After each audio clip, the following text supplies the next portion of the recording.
ak Daro ñëpp xam ko ci Daro dina ma neex xaritu lës Daro yaa ngi ci sa bisu wëllëre di ko xam ne que tamit koo fonk la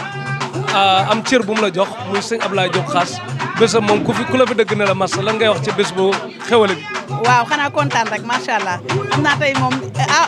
subulu dina ni damaa jéng parce que maa ngi ci Khass parce que nag koo xamul na nga koy def ni mu la defa tax te xam naa ni ñoom ñaar ñëpp léegi benn lan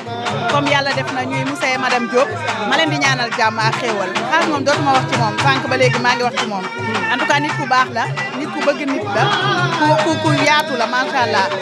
ba pare man moom sama xarit la dañ doon déggante lu yàgg di gisante macha allah mu nekk koo xam ni moo ma bëggal boppam donc kooku su xewlee tey ni ma dama bëgg nga ñëw sama kër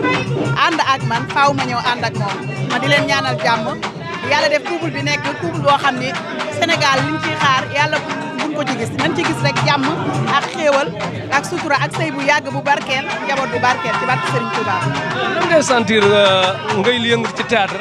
sa mbokku jigéen bu yëngu ci théâtre sëñ Ablaye Diop Khass takk ko en même temps muy jàppale artistes yi théâtre ci Khass TV bi ak yëpp mu dajee ci ñaari côté yum leen kii. waaw loolu yokku cere doolu ñeex la rek yàqul cere xam nga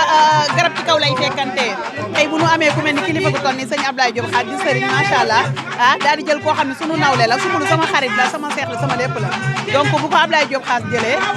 mun naa ne de sëy moom fu nekk rek lay juddoo nan ko xaar fu nekk parce que loo xam ne la yàlla moo koy bind ca aras mu jiitu sunu juddu donc mun naa amee fu nekk yàlla moo ko tuddoon mu am ñu ngi sant yàlla ba pare dañoo fier tey ndaxte li musul xew li musul am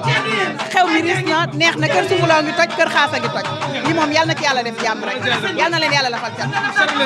waaw macha allah merci beaucoup secteur bi yow sama xarit nga merci